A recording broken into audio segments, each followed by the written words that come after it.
কোন শত্রু যদি সবসময় ঝগড়া বিবাদ করার জন্য উস্কানি দেয় এবং বাড়ির সামনে এসে জোরে জোরে গালিগালাজ করে, যেন মারামারি করে, এমত অবস্থায় শান্ত থাকা ও পরিস্থিতি মোকাবেলা করার উপায় কি? ভাইরা আমার, দুনিয়ার সবচেয়ে কঠিন কাজগুলোর একটা হলো মাথা ঠান্ডা রাখা। কি রাখা? মাথা ঠান্ডা রাখা, সবর করা, সংযম করা। এটা হলো দুনিয়ার সবচেয়ে কঠিন কাজগুলোর একটা। অনেক লম্বা লম্বা ওয়াজ করাও সহজ, কিন্তু জায়গা মতো সবর করা সহজ না। এই যে প্রশ্ন করেছেন, এরকম পরিস্থিতি আমাদের প্রত্যেকের জীবনে কম বেশি আসে। এমন ভাবে খোঁচাখুচি করতেছে, এমন ভাবে আপনাকে খেপায় তুলতেছে, জেদ সৃষ্টি করার চেষ্টা করতেছে যে টিকে থাকা কঠিন, মেজাজ ঠান্ডা রাখা কঠিন। কিন্তু আপনি সুচিন্তিত ভাবে আমার কি করা উচিত, চুপ থাকা যদি ভালো হয়, সে যত খেপাক আমি চুপ থাকবো।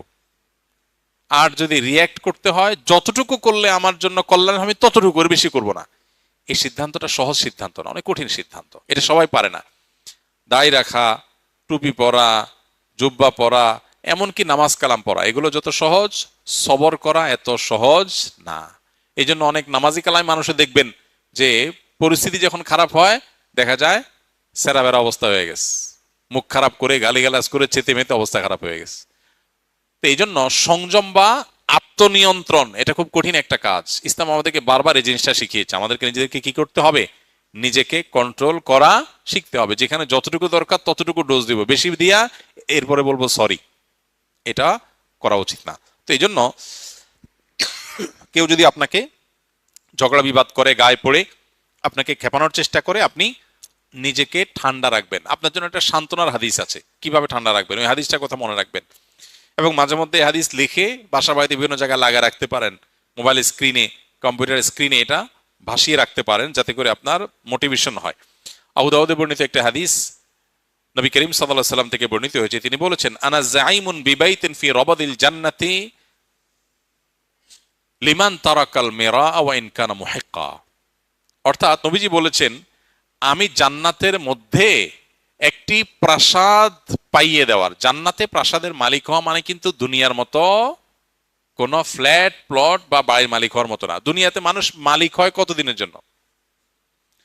আপনি একেবারে দুবাইয়ের পামজমারিতে ফ্ল্যাট কিনলেন, আপনি নিউ ইয়র্কে ফ্ল্যাট কিনলেন, অস্ট্রেলিয়া সিডনিতে ফ্ল্যাট কিনলেন, খুব সুন্দর সুন্দর জায়গায় দামি ফ্ল্যাট বাড়ি কিনলেন, কতদিন ভোগ করবেন?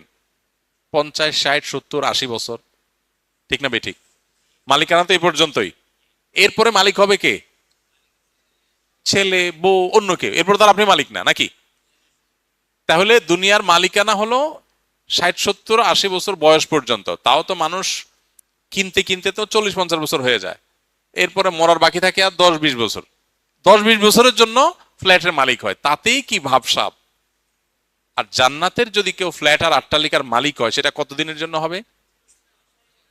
অনন্তকালের জন্য, যার কোনো শেষ নাই, যার কোনো সীমা নাই, কখনো শেষ হবে না।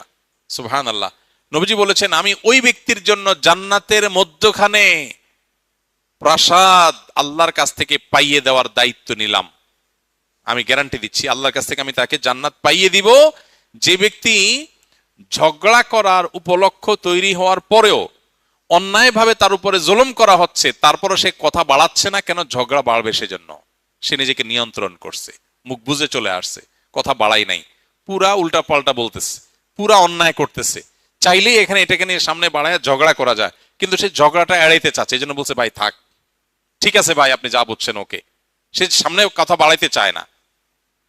নিজের ন্যায়ের উপরে থাকা সত্ত্বেও, ন্যায়ের উপরে থাকলে সাধারণত একটু ঝগড়া করতে বেশি মন চায় না। শয়তান তখন উস্কায়, শয়তান বলে যে, এই তুমি চুপ থাকবা, কি দুঃখে মিয়া, সে তো উল্টা পাল্টা কথা বলতেছে। আরে এসব উল্টা কথা মানা যায় নাকি? ঝগড়া করার পর কেউ জিজ্ঞেস করে, ভাই এত চেঁচাচেঁতি করলেন কেন? আরে ভাই, কি উল্টা পাল্টা কথা শুনেন না, মাথা ঠিক থাকে। শয়তান যুক্তি দেখায় না। কিন্তু ইমানদার, বুদ্ধিমান ইমানদার, যে ওই যে জান্নাতে আল্লাহ নবীর দায়িত্ব নেওয়া প্রাসাদের মালিক হতে চায়, সে কি করবে? সে সবর করবে। সে দেখতেছে উল্টা পাল্টা হচ্ছে, দেখছে যে কথা বললে এখানে ঝগড়া হবে, ঝগড়া হলে আমার মেজাজটা গরম হবে, তার চাইতে বলে, ভাই ঠিক আছে ভাই। ওয়াইদা খাতাবাহুমুল জাহিলুনা ক্বালু সালামা। জাহেলদের সাথে কথা বললে বলবে সালাম। এই মানুষটা খুব কম সমাজে, এই মানুষের সংখ্যা খুব, কারণ জান্নাতি মানুষ তো কম হবে। তাহলে এবার দেখেন, যৌক্তিক হোক, আপনার কথাটাই সঠিক, সে উল্টাপাল্টা বলতেছে, ফেসবুকে একজনের পোস্ট লিখছে, আর দেখলে মেজাজটা কি উল্টাপাল্টা কথা বলতেছে, এই জন্য আপনি কমেন্ট বক্সে গিয়া তার গোষ্ঠী উদ্ধার করে গালিগালাজ দিলেন, দিল সে আবার আপনার গোষ্ঠী উদ্ধার করে, আপনি এবার তার দাদার গোষ্ঠী উদ্ধার করলেন। এভাবে আস্তে আস্তে সামনে বাড়তে থাকলো। বুদ্ধিমানের কাজ সম্ভব হলে যৌক্তিকভাবে পারলে তাকে বুঝালাম, আর যদি মনে হয় বুঝাইতে গিয়ে উল্টা বরং আমারই মেজাজ গরম হবে একটু পর, তার চাইতে ভালো বলবো ভাই ঠিক আছে আপনারটা নিয়ে আপনি থাকেন, মুস্কি হাসি দিয়ে চলে আসবো। এটা হলো বুদ্ধিমান মানুষের কাজ। ওয়াইজা খাতাবাহুমুল জাহিলুনা ক্বালু সালামা, জাহেলদের সাথে কথা বলবো ভাই সালাম, সালাম ভাই সালাম, থাকো তুমি, আমি ঝগড়াতে নাই। ইমানদারে তো ফালতু সময় না বসে বসে তেনা পেছাবে। এই জন্য ভাই গ্রামে শহরে সব জায়গায়, বিশেষ করে গ্রামে তো এগুলো অনেক বেশি হয়, আইল ঠেলা ঠেলি, জমি ঠেলা ঠেলি, গন্ডগোল, ফাসাদ, মানে গায়ের উপরে এসে এসে পড়ে, তাই না? ঠিক রাখা কঠিন, কিন্তু এই কঠিন কাজটা করতে পারলেই জান্নাত পাওয়া যাবে। আল্লাহ আমাদেরকে তৌফিক দান করুন। তাহলে এই হাদিস আমাদের জন্য মোটিভেশন, এই হাদিস আমাদের জন্য বিশাল বড় অনুপ্রেরণা। যদি আমি হক এবং সত্যের উপরে থাকা সত্ত্বেও ঝগড়া না করি, ঝগড়া এড়ায় চলি না ভাই, কথা বাড়ায় ঝগড়া কাজেটি করতে পারবো না, ঝগড়াতে বাঁচার চেষ্টা করি, তাহলে জান্নাতের দায়িত্ব নিয়েছেন কে? নবীজি সাল্লাল্লাহু আলাইহি সাল্লাম। তিনি বলেছেন আনা যাইমুন বিবাইতিন ফি রাবাদিল জান্নাতি লিমান তারাকাল মিরা ওয়া ইন কানা মুহিক্কা। দেখেন, সে নিশ্চিত সত্য জানে, তারপরেও সে ঝগড়া করতে চায় না, ঝগড়া এড়ায় চলতে চায়, জান্নাতে প্রাসাদ পাবে সে। আল্লাহ আমাকে আপনাকে সেটা করার তৌফিক দান করুন। ঝগড়াটা মানুষ ভরা এখন সমাজে, চতুর্দিকে কি মানুষ ভরা? ঝগড়াটা মানুষ। সবরকারী মানুষ খুব বেশি এটা পাওয়া যায় না। ঠান্ডা মাথার মানুষ হলে আমরা বলি ধোঁড়ার সাপ, লোকটা কোনো সোদবোধ নাই, এত কিছু করলো কিছুই বললো না।